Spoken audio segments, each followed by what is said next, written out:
Olá, queridos, sejam bem-vindos para mais um vídeo do canal Pastor Aleph Lopes. Este aqui que vos fala. Desde já deixe o curtir aqui embaixo, o seu comentário. Você que ainda não é inscrito, inscreva-se neste canal para que você possa, uma vez mais, receber notificações para o seu crescimento pessoal, espiritual e ministerial. E não se esqueça de ativar o sininho para que você possa receber todos os conteúdos que serão produzidos para o seu crescimento neste canal. Eu vou deixar aqui em cima no card um vídeo específico que traz toda a apresentação da lição. Fique conosco até o final e vamos para a aula. Olá, queridos, sejam bem-vindos à segunda aula com a temática A Deturpação da Doutrina Bíblica do Pecado. Vamos para o texto áureo.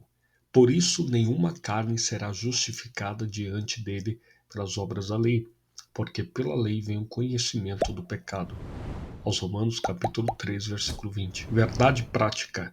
O pecado de Adão arruinou toda a humanidade. Contudo, Jesus Cristo pôde regenerar eficazmente o pecador. Epístola do apóstolo Paulo aos Romanos é considerada como o Everest da doutrina bíblica, porque trata a respeito da soteriologia, escatologia, pneumatologia, hamartiologia, cristologia, teontologia. E vamos agora estudar uma vez mais a respeito da temática hamartiologia, que é o estudo do pecado. A leitura bíblica em classe encontra aos Romanos, capítulo de número 3, versículo 9 ao 20, que diz: Pois que somos nós mais excelentes? De maneira nenhuma, pois já dantes demonstramos que, tanto judeus como gregos, todos estão debaixo do pecado. Como está escrito, não há um justo nenhum sequer. Não há ninguém que entenda, não há ninguém que busque a Deus. Todos se extraviaram e juntamente se fizeram inúteis. Não há quem faça o bem, não há nenhum só. A sua garganta é um sepulcro aberto. Com a língua tratam enganosamente. Peçonha de áspides está debaixo de seus lábios, cuja boca está cheia de maldição e amargura. Os seus pés são ligeiros para derramar sangue. Em seus caminhos há destruição e miséria. E não conhece o caminho da paz. Não há temor de Deus diante de seus olhos. Ora, nós sabemos que tudo o que a lei diz aos que estão debaixo da lei, o diz para que toda a boca esteja fechada e todo mundo seja condenável diante de Deus. Por isso, nenhuma carne será justificada diante dele pelas obras da lei, porque pela lei vem o conhecimento do pecado. O apóstolo Paulo ratifica na sua epístola aos Romanos, a igreja que está na cidade de Roma, capital do Império Romano, no século I da era cristã. A epístola aos Romanos, a título de conhecimento, dentro das epístolas paulinas, nós temos três divisões: epístolas eclesiásticas, epístolas pastorais e epístola pessoal.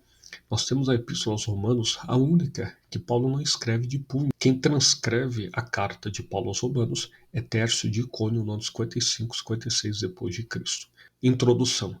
A queda no Éden transmitiu à humanidade a inclinação do coração humano ao erro. Por isso, a regeneração é o único meio possível de desfazer as consequências do pecado, em que a natureza humana só pode ser transformada pela obra de Cristo. Tito capítulo 3, versículos 5 e 6.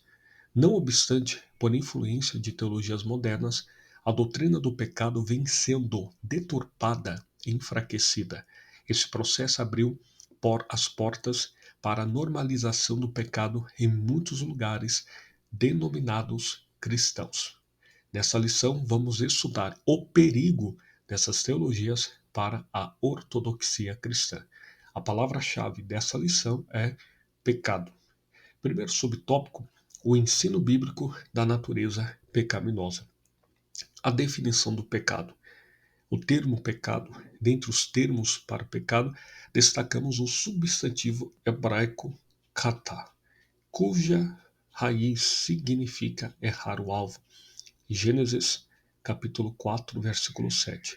E o seu correspondente em grego é hamartia, que possui conotação de erro moral, segundo a epístola do apóstolo Pedro, capítulo 2, versículo 13 e 14. Assim, a Bíblia define o pecado como a transgressão da lei. O apóstolo João ratifica isso na sua primeira epístola universal, capítulo 3, versículo de número 4.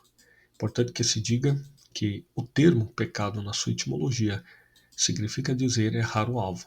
A palavra abrange não apenas errar o alvo, mas deliberadamente acertar o alvo errado. Então, naturalmente, o pecado é tudo aquilo que te afasta do Senhor Deus dentro do contexto da obediência. Trata-se de rebelião e desobediência contra Deus e a sua palavra. A palavra de Deus nos adverte em 1 Samuel capítulo 15, versículo 22. Melhor obedecer do que sacrificar.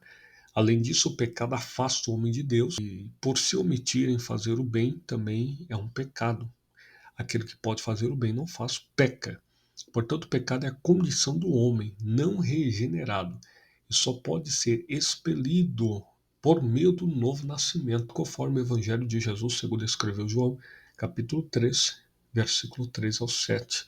Jesus faz ali a pregação pessoal a Nicodemos. Essa reconciliação do homem com Deus só é possível em Cristo Jesus, conforme o texto de 2 Coríntios, capítulo de número 5, versículo 19, que Deus estava em Cristo Jesus reconciliando consigo mesmo o mundo. Segundo subtópico do primeiro tópico, a universalidade do pecado. O ser humano foi criado em estado de inocência, sem pecado, perfeito, conforme o texto de Sefer Kohelet, livro de Eclesiastes 7:29, e dotado do que nós conhecemos como livre-arbítrio, conforme o texto de Gênesis, capítulo 2, versículo 16 e 17. Porém, o primeiro homem escolheu desobedecer a Deus e a sua queda corrompeu toda a humanidade. Nós temos por certo que aqui nós temos uma questão de soterologia, que é a doutrina, o estudo que ensina sobre a salvação. Através do pecado de Adão o pecado de Adão foi transmitido a toda a raça humana. Aos Romanos capítulo 5, versículo 12, o apóstolo Paulo frisa isso. Assim, a partir da queda, todo ser humano nasce em pecado. Salmo de número 51, verso de número 5. Terceiro subtópico, nós temos aqui uma questão interessante que trata a respeito da corrupção total. É o estado de corrupção mental, moral e espiritual na natureza humana. Paulo ratifica isso aos Romanos capítulo 3, versículo 10 ao 18. Nesse aspecto, a inclinação para fazer o errado é resultado do pecado. Por causa da queda, todas as áreas do ser humano foram corrompidas. Conforme o apóstolo Paulo ratifica, por um homem veio o pecado, mas por outro homem veio a salvação. O primeiro Adão pecou, o segundo Adão, que é Cristo, ressuscitou. E o texto vai nos informar que ele só pode ser liberto do pecado após o convencimento do Espírito Santo de Deus. João, Evangelho de Jesus, segundo escreveu o evangelista João, em grego, é Evangelho kata Ioannes. Sem a ajuda divina, ninguém pode ser transformado. Ou seja, o livre-arbítrio precisa ser divinamente restaurado. Aos Romanos capítulo 2, versículo 4, porque a inclinação do homem é o pecado. Paulo ratifica isso também aos Romanos capítulo de número 7, que ele trata a respeito do corpo da morte relacionada a uma metáfora aplicada ao corpo do pecado, e ele declara da seguinte maneira: o bem que eu quero fazer, este eu não faço, mas o mal que eu não quero, este eu já fiz. Somente por meio da graça o homem recebe capacidade para crer e arrepender-se e ser salvo em Cristo Jesus, porque a salvação é totalmente pela graça de Deus. E a graça de Deus não é uma emoção, não é um sentimento, é uma pessoa, e essa pessoa é Jesus Cristo. Tito, capítulo 2, versículo 11. Porque a graça de Deus fora manifesto para a salvação de todo aquele que crê. Sinopse de número 1. O pecado é a transgressão da lei de Deus. Por ele, o ser humano foi totalmente corrompido. Segundo tópico, as teologias modernas. Temos aqui três das teologias modernas: teologia do pecado social, teologia da libertação e liberalismo teológico. Pastor, eu não sei nada disso. Vai aprender agora. A teologia do pecado social, a tese do pecado social remonta aos concílios católicos de Medellín, em 1968, Colômbia, e Puebla, em 1979, no México. Essa tese defende que o pecado é algo que se constrói por meio de estruturas opressoras, tais como a pobreza, a injustiça e a desigualdade. Então, naturalmente, querem colocar, além do pecado do ser humano, como erro, a questão de errar o alvo, eles querem colocar também a culpa na opressão, na injustiça, na desigualdade, na pobreza. Então, aqui se chega a pensar na tese marxista que se aplica a esse pensamento. E o que seria, mais ou menos? A partir daí, resolver as questões da ordem social é visto como solução para o problema do pecado. Naturalmente, essa é uma deturpação do ensino bíblico a respeito do pecado. Não é pela injustiça prática do ser humano. Por quê? Adão e Eva não tiveram no Éden original nenhum tipo de injustiça, de opressão ou de desigualdade social. Eles pecaram por si mesmo, pela escolha própria. A partir daí teve essa queda deliberada do ser humano em relação à presença do Senhor. Teologia da libertação. A teologia da libertação tem afinidade com as ideias socialistas de Karl Marx. Essa teoria busca libertar o oprimido das estruturas opressoras da sociedade. Ela nasce na década de 1970 com Gustavo Gutierrez, Peru, e Leonardo Boff, Brasil. Para eles, o estudo teológico não deve estar centrado em doutrinas bíblicas para libertar o homem do pecado, mas na indignação social para libertar o homem da injustiça social, econômica e cultural. Desse impulso surgem as teologias de cunho emancipatório, de gênero, transexualidade, de sexualidade, homossexualidade, de raça. Uma das vertentes é a teologia da missão integral, TMI, a teologia da missão integral. O grande impacto dessas influências é que a fé cristã é reduzida à militância política socialista e marxista. Pautas sociais estão acima da própria palavra nesse pensamento, e progressistas são disfarçados pela roupagem do evangelho, postas acima dos valores morais do reino de Deus. Então transforma-se o evangelho em inconformismo, criticismo e assistencialismo. Terceiro subtópico do segundo tópico, liberalismo teológico. Após a reforma protestante do dia 31 de outubro de 1517, floresce o liberalismo teológico, onde a razão é colocada acima da revelação divina, com o resultado a inspiração, inerrância e infabilidade das escrituras são questionadas, o que nós chamamos de crítica. Os milagres e o sobrenatural são considerados mitológicos, narração. As doutrinas da fé são reinterpretadas e ressignificadas.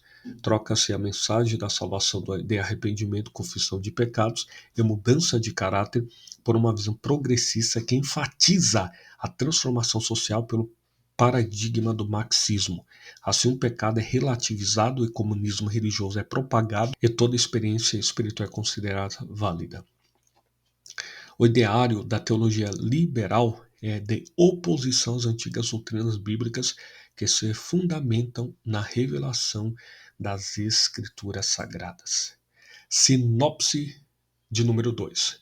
A teologia do pecado social, da libertação e o liberalismo teológico derivam da deturpação da doutrina bíblica do pecado. Então, naturalmente, a teologia do pecado social, liberalismo teológico, a teologia da libertação são simplesmente rudimentos sociais de cunho marxista, socialista, para poder deturpar todo o pensamento bíblico. Terceiro tópico, a normalização do pecado. Primeiro subtópico do terceiro tópico, crise ética e moral. Em termos gerais, os valores que regulam a conduta de uma pessoa denominam-se ética. Primeira epístola do apóstolo Pedro, capítulo 1, versículo 15. E a prática dessa conduta recebe o nome de moral. Então, naturalmente, nós temos aqui a questão da moral. Costumes. Costume será nada mais do que a composição do pensamento humano na sua ação. Nessa concepção, a obediência aos princípios bíblicos reflete o caráter de um verdadeiro cristão. Aos Romanos capítulo 12, versículo 2, Paulo ratifica para que nós não nos conformemos com o mundo, mas transformemos pela renovação do nosso entendimento. Porém, o conceito deturpado e relativizado do pecado resulta em um desvio e falha de caráter, conforme o texto de 2 Timóteo capítulo 3, versículo 5. Desse modo, a sociedade deixa de ser eticamente sólida e se torna moralmente desajustada. Abacuque vai clamar isso em Abacuque capítulo 1, versículo 4. Dessa crise de integridade interrompe ou irrompe ações incompatíveis com a fé bíblica. A deturpação da doutrina do pecado favorece o avanço da imoralidade sexual, em defesa da liberdade de decisão sobre o corpo. O sexo pré-conjugal, extraconjugal, normaliza-se. A doutrina da santidade ao Senhor é vista como opressora. Esse aspecto é importante que tenhamos em mente que o afrouxamento da moral, o ensino da ideologia de gênero e a erotização da infância, o pecado é tolerado, a família é destruída e a doutrina da santidade é negligenciada. Aos Hebreus capítulo 13, versículo 4. Hoje, o contexto social banaliza todo jovem que casa sem ter uma relação sexual antes do casamento. É tido como careta ou simplesmente uma pessoa quadrada. Terceiro subtópico, a desacralização da vida. As escrituras ensinam que a vida humana é sagrada porque tem origem divina. Gênesis capítulo 1, versículo 27. Por conseguinte, a vida é inviolável e deve ser valorizada. O corpo humano deve ser cuidado, alimentado e preservado. Aos Efésios capítulo 5, versículo 29. Não obstante, a vulgarização do pecado fomenta ideologias que desprezam a sacralidade e a dignidade humana. Propala-se a autonomia incondicional sobre o próprio corpo sem as devidas limitações éticas e morais. O slogan é meu corpo, minhas regras. Assim, um corpo que é o templo do Espírito Santo é profanado, conforme Paulo declara em 1 Coríntios capítulo 6, versículo 19. A criatura, de modo proposital, afronta a vontade do Criador, aos Romanos capítulo 1, versículo 25. Que lição importante e digna de ser estudada, pois o tema é atual. É importante ressaltar que os mesmos estão querendo atualizar a Bíblia Sagrada, como se a Bíblia não fosse atual, como se a Bíblia fosse algo retrógrado. Porém, é importante que se diga a frase do pregador Billy Graham, um dos maiores conselheiros dos presidentes dos Estados Unidos da América do Norte. A Bíblia é mais atual do que o jornal que se lançará amanhã. Então temos por certo que não basta estes propagarem a sua teologia do pecado social, teologia da libertação, teologia do o liberalismo teológico. Eles querem fomentar, eles querem dar aula para pregadores, pastores, mestres das escrituras para fazerem conforme os seus ditames sociais, para uma lacração vedada pelo pecado. Porém, é muito importante que se diga que não se alterará uma vírgula sequer do propósito de Deus para a humanidade. Quem quiser pecar, que peque, mas a palavra permanece infalível, porque a palavra não é do homem, a palavra é de Deus. Sinopse do terceiro tópico. Quando se normaliza o pecado sobre uma crise ética e moral, bem como a dessacralização da vida. Conclusão. A relativização do pecado que o restringe à solução de pautas sociais em prejuízo da moral e, por sua vez, o exclusivismo moral em detrimento de causas sociais igualmente não retratam a fé cristã. Apesar de a igreja não ser apolítica e nem insensível às desigualdades sociais, o mal primário a ser combatido é o pecado inerente à natureza humana. Uma vez regenerado pela fé em Cristo, o crente repudia as injustiças contra o seu próximo. A igreja atuante é aquela que ainda milita na terra contra a carne, o mundo, o diabo e o pecado e a morte. Que Deus te abençoe de uma maneira especial. O que você achou desta lição? Coloque aqui nos comentários, sem sombra de dúvidas, vai ser de suma importância. Compartilhe essa lição com mais pessoas, certamente será de grande valia. Que Deus te abençoe. Até a próxima aula, querendo Deus, Lehitraut. Maravilha, chegamos ao final de mais uma aula de extrema edificação bíblica. Desde já deixe seu curtir aqui embaixo, seu comentário e compartilhe essa aula com no mínimo 5 pessoas. Eu vou deixar um presente aqui na descrição para você, que certamente servirá de enriquecimento bíblico e teológico. Deus te abençoe, até a próxima aula, querendo Deus, Lehitraut.